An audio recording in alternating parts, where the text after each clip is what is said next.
Let's move on and talk about the connection between the two hemispheres.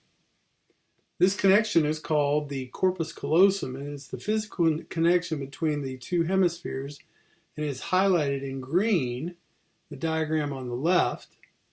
And then you look at what's calling it the great mediator of impulses on the right.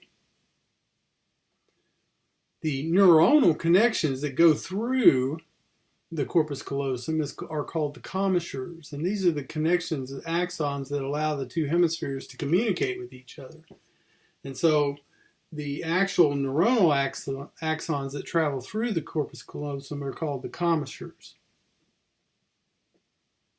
Now here's a spinal cord diagram, and I'm going to do the same thing with this that I did the last time, which is first go over all the important structures and then come back and talk about individual structures that it's important to understand.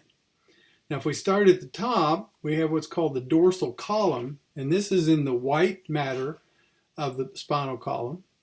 Then next to that, in the gray matter, is called the dorsal horn of the spinal cord. Then on the lateral side, on the right, is called the lateral column, and beside that in the gray matter is the lateral horn. Then down at the bottom is the ventral column, and indeed it's on the front part of the body, or front part of the spinal cord, whereas the dorsal column is on the back part of the spinal cord. And beside that is the ventral horn, and so it's very logical. The nerve root that comes out on the front side is called the ventral nerve root, or the ventral root, and on the back side is the dorsal nerve root. Now the dorsal nerve root also has a swelling that contains neuron cell bodies, and remember, a gathering of neuron cell bodies is called a ganglion, and so this is called the dorsal root ganglion. And then after it exits the spinal cord, these come back together and form what are known as spinal nerves.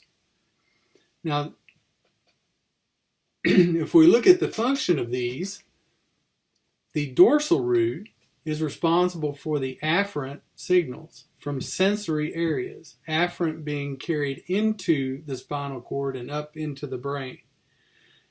And so the sensations that are sensed in our sense organs come in through the dorsal root and into the spinal cord through the dorsal root. And the dorsal root ganglion is the site of the sensory neurons that are responsible for these sensations. The ventral root, on the other hand, carries the efferent or motor signals from the spinal cord out to the muscles, and that's why it's shown the way it is.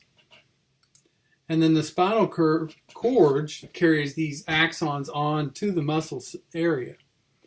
Now, one point that I'll make is the ventral root neurons are specifically attacked by the polio virus, which is why when people developed polio in the 40s and 50s and earlier, they would develop specific motor deficits, and their sensory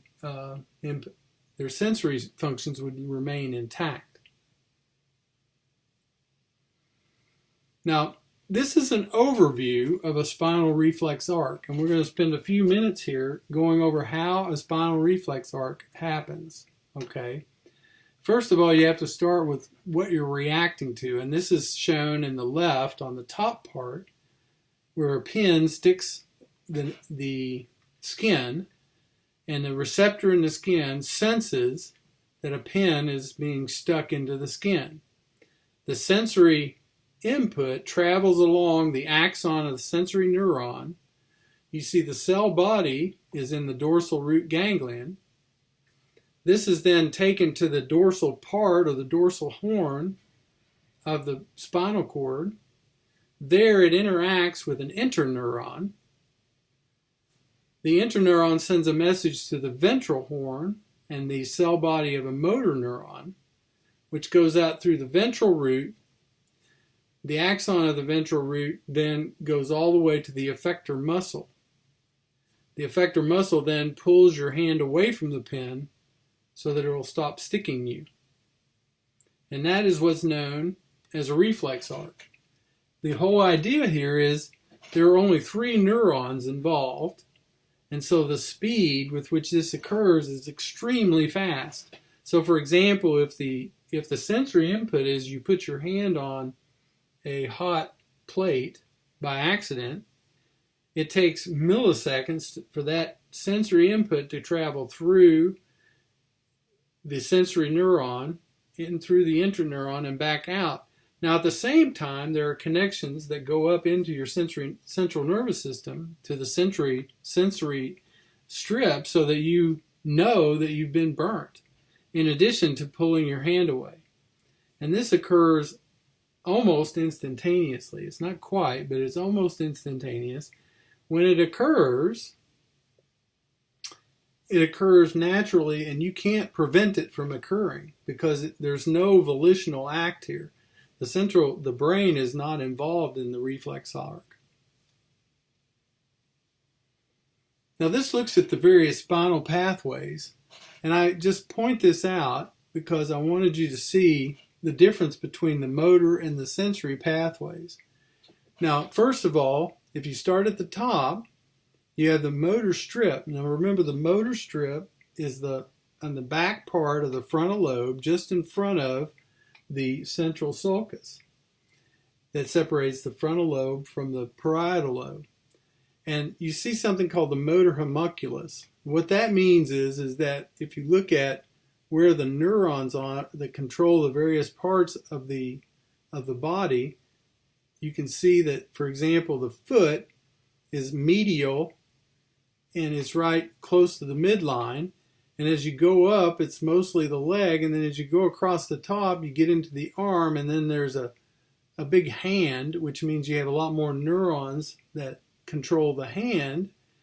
And then you get into the face, including the tongue. And then the last part is the larynx, which is only volitionally controlled when you swallow. And these all go down, and you really don't get to the spinal cord until you get below the pyramids, because remember, in the medulla is where it crosses. Okay, so if this represents the right side of your brain, it controls the left half of your body. And the specific name of the tract that it goes down is not necessarily very important, but it eventually heads down and it will activate a neuron in the ventral part of the spinal cord, the bottom slice here. If you look at that very carefully, you can see that a neuron in the ventral part of the spinal cord is activated. This neuron then goes to the skeletal muscle and it moves. Now there are some tracts that also go down on the same side that help coordinate the motion of that muscle as well.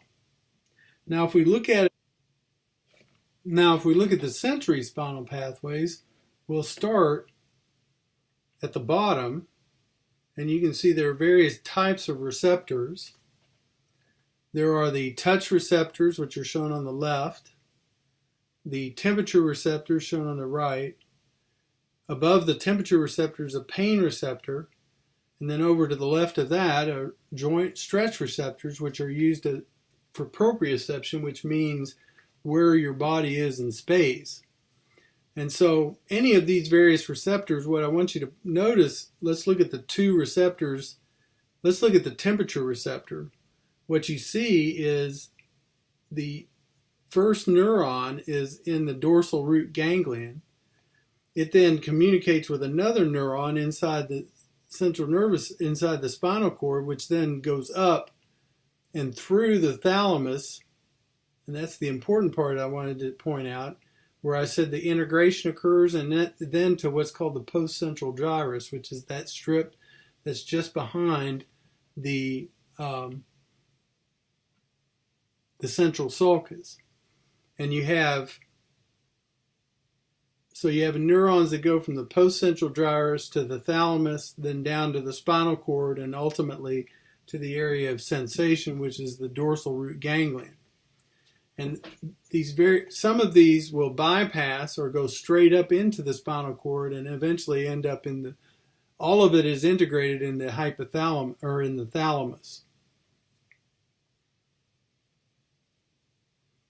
Now let's turn now from the discussion of the central nervous system to a discussion of a few of our various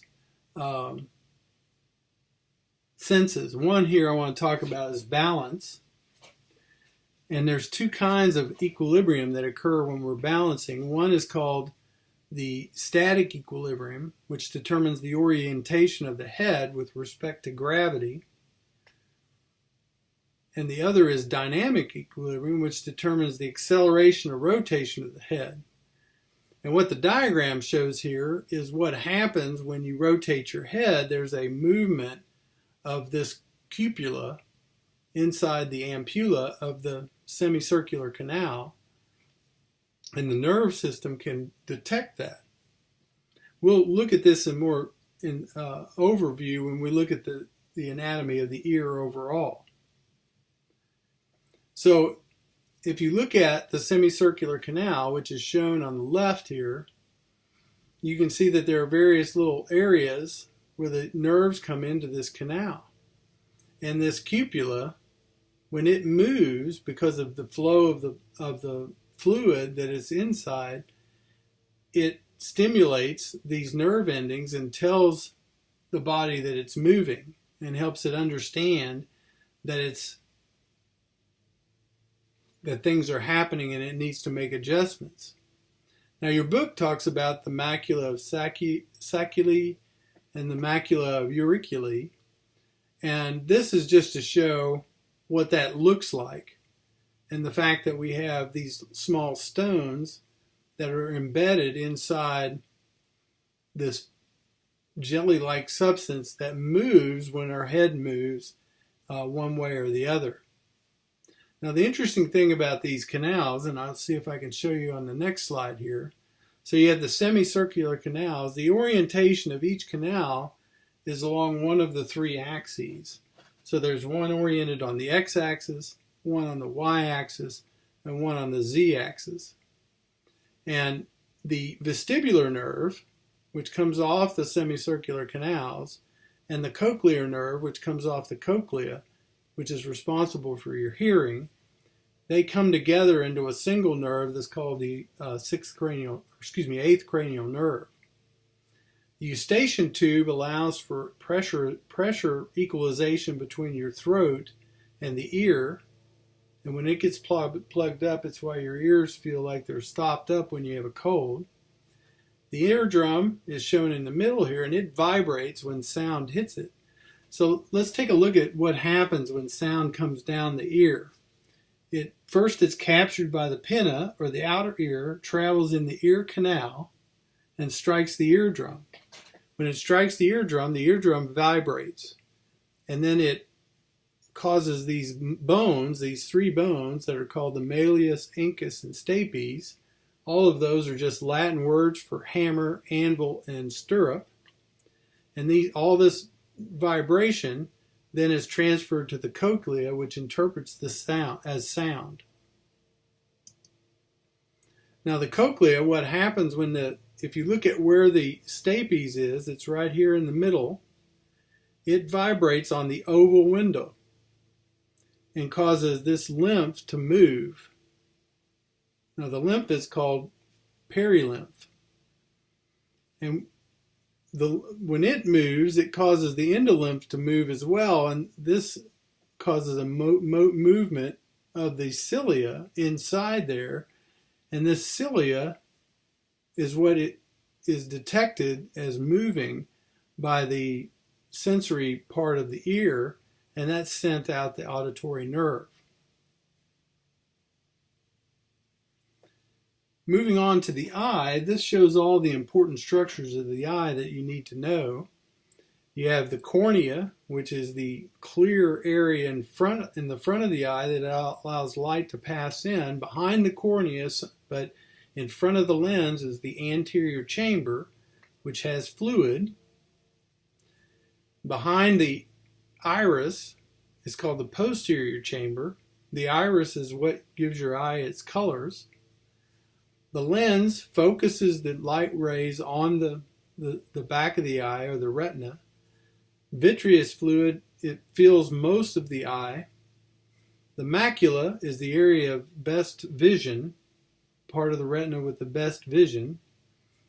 The optic disc is where the nerve fibers and the blood vessels come into the eye. And then the retina is the inner part that detects the light. The middle is called the choroid, and the outer part is called the sclera, or the white of your eye. And this is a higher power of the retina, showing what the retina looks like. And you notice that the light comes from the bottom and first passes through nerve cells, 2 layers of nerve cells, before it reaches the actual photoreceptors. And there are 2 kinds of photoreceptors. There are rods and cones. And cones detect color, and rods detect black and white. And then there's the pigmented epithelium behind that. So when light comes in, it's detected by either the rods or the cones, or both. And once it's detected, then it is then sent out through first the bipolar neuron and then the ganglion neurons out through the optic nerve. Now and this is the last slide, there's some reflexes that occur in your vision. One is called accommodation. And this is the ability of the lens to focus depending on the distance that an object has. And you can see when you're looking at distant vision, which is shown on the left, the ciliary body, which is the thing that the muscular part that holds the lens in place, it's relaxed. And when it's relaxed, the lens is very thin and focuses the distance on the eye. On the right, on the other hand, when an object is close, the ciliary body contracts and pulls the lens together, and the lens gets fatter, and it causes it to focus on the retina. At the same time, when you look at something up close, your iris gets smaller. Or gets bigger, dilates. The term myopia means nearsightedness, and it means that there's a problem. Usually with what happens is there's an inability to correctly focus the light on the retina because of where the retina is. And it means that you can see things up close, but you can't focus on distant things. And the other term that's in your book is called presbyopia. And this is the inability to accommodate, and it's caused by a change in the lens with age. And it's why people who, as they get older, they have to get reading glasses, is they can no longer tighten their lens up to look at something up close.